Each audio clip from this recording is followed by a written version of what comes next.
Hey guys, what's up? It's Krim, and today I've got the second installment of my dungeon guides for you in the form of a Tol Dagor guide. Tol Dagor is a super interesting dungeon for rogues especially. There's many tricks of the trade you can use. And also I'll be going over trash pools and other boss tactics as well as generic rogue tips and tricks to help you complete this dungeon. Tol Dagor is another dungeon where you start outside so you can try to pre-roll some good buffs of the turnip punching bag toy. And make sure to stop attacking about 6 seconds before you want to start the key, because you can't start the key in combat. Now often what teams will do in this big beach area here is to do two big pools, sometimes one big pool if you're feeling spicy. And these pools are made up of two types of mobs. One of them is the sewer vice jaw, which is the big crocodiles. Now they leave a stacking debuff on the tank that reduces their max health by 5% for every stack, and it lasts for 12 seconds. So the tank usually tries to kite a whole big group of these mobs all around the beach wherever you have space. Now the other important mob in these pools is the Silt Crab, which are the little crabs as the name suggests. These crabs do an ability called Squeeze, which targets a player and then roots them and does a large amount of damage. Something that's important to note here is that it will target you while channeling up the squeeze. When it's actually channeling down, the mob will target the tank again. Now these mobs can be CC'd, as you can see me do here, which is really important if you want to try and break those squeezes, because anything like that will help. You can vanish that if you can gouge it, blind it, stun it, all sorts of things. But the thing that's important is that gouge only works from the front, so you want to try and be either in front of the mobs or try to gouge them before they start the down channel. Having AoE stuns here can be really helpful, like a Demon Hunter's Chaos Nova or a Warrior's Shockwave, because the squeeze starts doing a lot of damage on high fortified keys. As you may have noticed, our Hunter in the group is not on the damage meters, and that because he later told us that his sub ran out exactly as we did this pull. He just comes back here now. Now, I want to try and make it a running theme in these videos that we time the keys even though we screw stuff up, because I feel a lot of the time in pugs, people try to leave as soon as something goes wrong thinking the key is dead, but I want to try and showcase that you can screw shit up a little bit and still be able to time the key. Now the first boss of this dungeon is the Sand Queen, which is a relatively straightforward boss. She will have adds up throughout most of the fight whenever she casts sand traps, which she was probably about to do any moment, right there. So the sand trap spawns the adds here, and also some I guess like sand pools on the ground, sand traps maybe even. Don't stand in those because you will get stunned. However, you can cloak those if you want to try and clear some out. The upheaval here is an interesting ability. It will target a random player and then sort of bounce them up when the boss gets to you. You can vanish this and the boss will not go to you, but she will instead jump up wherever she was when she started the channel. Alternatively, if you have a weak aura, you can see the timer for when the boss will cast, and if you haven't got vanish, you can actually grapple away from the boss if you time it right. This is something that may require a lot of practice, but it is a really useful skill to have. Now, killing the adds is also an important thing to watch out for because they leave a stacking and rage buff on the boss. It doesn't last very long, but you want to try and not extend that super long and rather try to kill all the adds at the same time. Now they've got not a whole lot of health, so it's usually pretty doable. The other thing you want to watch out for is the Sandstorm, which the boss is casting right now. This will sort of slowly blow you into one direction and also deal some damage. You can feint this because it's AoE damage. If it helps your healer out, don't hesitate to use it. Maybe pop your Crimson Vial, try and help everyone survive. As we are about to kill the Sand Queen here, we move on to the next pack in this dungeon, which is the Stinging Parasites.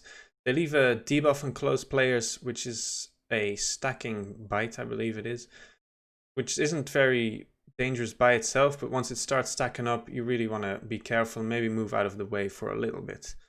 Now what I usually like to do is peel off this pack when it starts getting low, and I run ahead and go ahead and open this gate, which is the first of many rogue tricks we can use in this dungeon.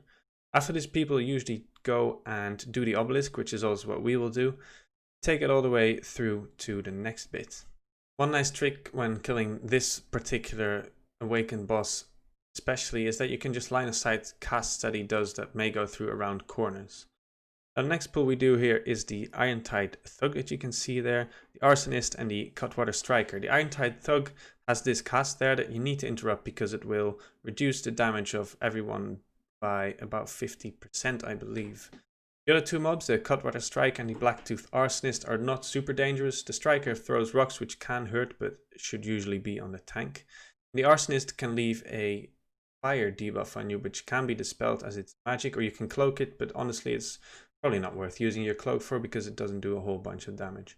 As we are about to finish this pack off, we get to the interesting part, especially for rogues. This is the part where there is buff mobs in cages, and my team is going to go ahead and kill the patrol in the middle. Now here you see me open this gate out of line of sight of these mobs, out of stealth. They won't aggro if you're not in line of sight. You can also even open that closest cage that you saw me check right there through the wall without being in line of sight. I don't know why, but it works and it's fantastic. The other thing is the other cages. You can open those, but they all have mobs in them, so you want to be out of line of sight of those as well. You can see me do it here. There's mobs in both cages here, so I stand in the middle, out of line of sight of both of the red mobs. And I go ahead and open both cages. Now the last one, this one, is a bit trickier because those two mobs will see you. You saw me sap one and blind the other, however blind will put you in combat, so I vanish here to drop combat. Because blind will only get someone in combat, like the closest person, and it's only one. And because it's me, I can just vanish it off and no one else will be in combat and will be fine.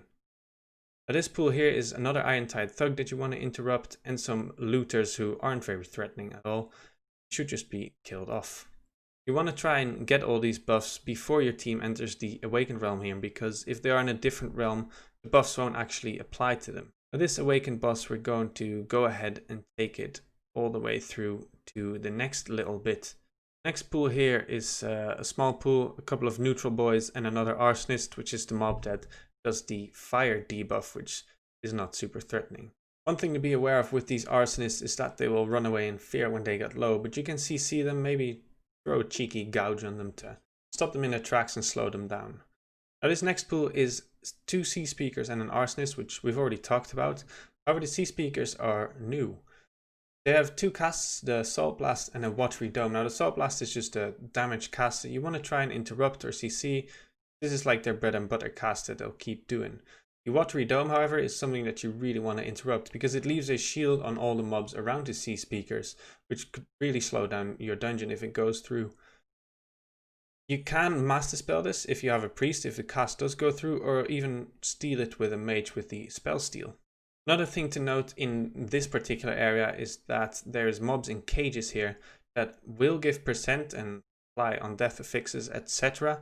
if you take them from the cage before you start the boss fight, because during the boss fight the boss will get all these mobs out himself. Tank is having a bit of trouble here with typing and also pressing his abilities. So if you want to try and get these mobs out before you start the boss, you can do so if you need the percent or if you want to make the boss fight a bit easier. It all depends on the route you're taking.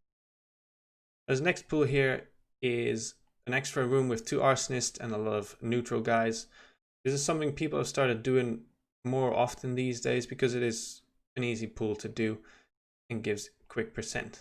This next pool is 3 Arsonists and some neutrals, which is relatively unthreatening. You want to be careful though that when these Arsonists run away in fear when they get low, that they don't pull the next pack, which is in combat with itself, because why wouldn't it be? And it may in fact actually pull that, especially on like a bolstering week that can be problematic. This next pool consists of 2 Sea Speakers and a Striker, but also a new mob, the Block Warden. On teaming weeks there will be 3 Sea Speakers here, and you want to make sure you have some sort of kicks assigned to each of them. Now the Warden does the lockdown, as you can see right here, which can be CC'd, but he will always recast it if he doesn't get it off. Now the lockdown is a big AoE attack that you want to make sure you are out of because it does a whole bunch of damage. There's also another Arsonist that we have also pulled, which is right next to the boss here, which you might as well pull into this pack because fighting it by itself is not very efficient. Be careful when these mobs run away in fear that they don't actually pull the boss, which can also throw a spanner in your works. Now, this next boss is Jess Hollis, and I'll be going over all of his abilities. The first of those is he casts a Fear, which isn't really threatening by itself at the start of the fight because you have a whole abundance of kicks. The other thing is a crippling shiv that you saw him cast before. If this goes on you, you can cloak it. You have to, but it can also be dispelled by some healer classes, but not all, because it is a poison. The other thing you can see him cast in here is the Flash and Daggers, which is a big AoE attack that will kill you, but can be line of sighted, thankfully. Once the boss hits 70%, he will cast his smoke powder right there, and because I'm playing human, I can racial out of that because it is a stun. And he'll start to run around this whole area and freeing the prisoners, as I mentioned before. Now, if you kill these prisoners during the boss fight, they won't give count, shouldn't apply on death affixes. I'm sure they do still drop sanguine, but won't bolster, for example. As we get to the last cage here, Jess frees his brother, I think, Bobby Hollis. Now Jess will start here by casting Motivating Cry, which leaves a stacking damage buff on the mobs around him and himself as well, so you want to interrupt this as soon as possible. I get the shiv here and I cloak it, as you can see. The other things you want to kick is the fear from Jess and the vicious mauling that Bobby will do. Now this looks like an uninterruptible cast on the nameplates, but is in fact just kickable. I don't know why, honestly, because Blizzard. Now both Bobby and Jess will also still cast a fear. Bobby seems a bit janky because he doesn't always cast it, and sometimes he'll just run off and cast it somewhere else where you can't interrupt him. But also, once again, Blizzard, you'll just have to find a way around it. You can line of sight it, so it is possible to play around it. Once you kill Jess, Bobby will just run off. He'll keep you in combat for a little bit, but he will despawn and you won't have to worry about him again.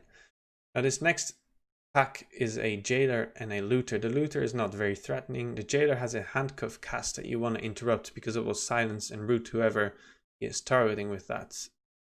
This pack here has got an officer in it, which we haven't seen before, who does a riot shield cast. He can be CC'd, and you really want to try and do this, especially on that riot shield cast, because riot shield reduces all incoming magic damage taken on all the mobs around the officer by something ridiculous like 75%, but you can just gouge this or blind it or stun it or whatever else you've got. Something you also want to be aware of on this pool is that there is mobs inside the walls that you will pull but will reset after you kill this pack. This is something that happens a lot in Tol Dagor, unfortunately. Now in this case it's not super annoying because it just resets. However, you want to be careful with things like Twilight Dev or Torment in a Jar because it can pull stuff through the wall, especially in this area right here where there is mobs on the other side of the wall. Now in this pool we've got another officer and a new mob, which is the Marine, who casts a shot and also a suppression fire, which is a conal attack that focuses on the tank. It's easily dodgeable as long as your tank just stays in place and you also do your bit to try and dodge this. Shoot damages the tank and shouldn't damage you, so you shouldn't have to worry about that either. Now in this next bit, in previous seasons rogues were required to open the gate right in front of us. You can do that out of line of sight of the flame casters should you need to, but usually people just take this obelisk right here and drag it all the way around. Now this part is extra interesting because of the cannon play, which is something that people usually require rogues to do. These cannons do a whole bunch of damage to the mobs and are instrumental in timing this key. Rogues are usually asked to do this because of a special interaction with Tricks of the Trade here. Usually Tricks of the Trade will put a 30-second buff on you and the tank. Once you start dealing damage, it turns into a 5-second buff that redirects all of your threat. However, if you do this with the cannon, you pre-tricks the tank, jump in the cannon and start shooting, then for the entire 30-second duration, you will be redirecting all of the threat rather than the 5 seconds. Super useful to try and group the mobs up if the tank knows what he's doing. We'll have a look at this probably right here. You can see me tricks the tank here and jumping in a cannon. Now I like to shoot the furthest pack here. Sometimes the tank will pull all of this, but you can just shoot the furthest pack. Make sure you hit, because that's something that happens a lot. You just missed a shot and everyone is really, really sad. Now if you have any sort of grouping up abilities like the binding shot the hunter uses here, or Ursul's Vortex, or Sigil of Change from a Vengeance Demon Hunter, it really, really helps. You want to just chill a bit with these shots and make sure you hit all of the targets, or as many of the targets as you possibly can. We'll do the same thing here again. I'll go ahead and shoot the furthest pack. It's like right at the stairs. But these are a bit more difficult because there's some casters in these groups. You'll probably see them start casting right here. There we go. There's shoots and handcuffs going out. Now, any sort of interrupts your team has will help, like the Ring of Peace you could see there. This makes it more difficult to hit all of the targets. As you can see right here, one Marine ended up on the side, but you can just finish this off manually. This next boss is Knight Captain Valeera, which is, I believe, widely considered one of the easiest dungeon bosses in this expansion so far. Now, the main mechanic here is exploding barrels. Usually your tank and healer will be able to deal with this, but it's good to know how everything works. Now, the boss will occasionally throughout the fight spawn barrels on top of the 4 that were already there at the start. Now, these barrels will explode for a variety of reasons. The first one is the fuse lighter here. If you carry your barrel, because you can carry them around and put them in other places, if you carry your barrel while the fuse lighter is cast on you, it will instantly start exploding. Next thing is the cinder flame, which you can see right here. If a barrel gets hit by the cinder flame, it will also start exploding, as you can see right there. Now, the key to this fight is to try and not get chain explosions going. You want to try and either not have anything explode or have a lot explode at the same time, as long as you have a safe spot. The other thing that will start blowing up the barrels is the ignition cast, which leaves little fiery pools on the floor, and if a barrel's in them when they go off, it will also start exploding. Make sure you are not in those when they go off, because will do a whole bunch of damage to you. If you find yourself ever caught in either ignition or in the frontal cone of the cinder flame cast, you can cloak it because it's all fire damage. As we are about to kill this boss, the next thing we'll do is go back a little bit, and we are going to go ahead and do the awakened mob. Now, most people will just kill all awakened mobs and not really play anything with the last boss, because the last boss is quite difficult, restricts your movement, and all of the awakened mobs have really good skips for this dungeon. So usually you'll just kill all 4 of them. Now, as we go ahead and go out of the awakened realm here, we're going to be encountering a Warden right here. This next bit, you want to try and get as many mobs with the cannon again. So what we'll do here is we paralyze him and then also put a freezing trap on him. He's got true sight, but if you are in stealth and you grapple past him while spamming your sap button, you can actually sap him, because the game doesn't register that you're there even though you're flying past. You can sap before he actually notices you. This is really important because you want to try and get this Warden together with these other mobs here. We're doing the same old cannon trick. Now, there's 2 Wardens that I've mentioned briefly before in a pool who do the lockdown cast that you want to be careful of. And there's also new mobs called priests. As you can see here, this was actually kind of interesting. I wait really long before taking the first shot just to make sure I can get as many of them with it as possible. Now, the priests are dead now, but they've got 2 cast inner flames, which leaves a stacking heal the longer it casts on all of the mobs around them. So you want to obviously interrupt that with the cannon, ideally, but if for some reason they are still alive or you can't, you want to try and kick or CC this. The other cast they do is a Righteous Flame cast, which is a circle around them. If you get hit by it, it's an 8-second, I believe, disorient. So make sure you don't get hit by those. Easy. The last boss in this dungeon is on Tyrannical, the hardest boss by far for the healer especially. Now, he's got a couple of mechanics. The first one you will see right here is the Heartstopper Venom, which leaves a little bar that you can see next to my action bars here, and that fills up the more you move, and when it gets to full you will get stunned. The next ability is the Explosive Burst, which is the real killer on this fight. Now, you will either cast this as a single or cast 2 back to back. Now, there's no rhyme or reason why he casts a single or a double, but the double is when you want to be really careful and try to help out your healer, because this deals a whole bunch of damage, and a double will kill you if you don't have some sort of defensive. Now, because this is AoE damage, you can use your feint to reduce the damage, and it is also fire damage, so you can use your cloak to reduce or actually to fully negate the whole lot of it. I would try and save my cloak for when you get a double because of how dangerous this is. If you do get a double and you end up with no defensives for some reason, make sure you pre-pop a Crimson Vial or use a Healthstone or a Health Pot or anything like that.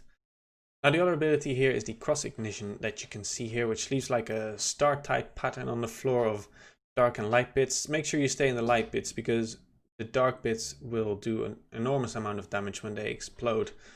Now the last ability the boss has is the Deadeye. This will pick a random target. It is a shot which has a moderately long cast time.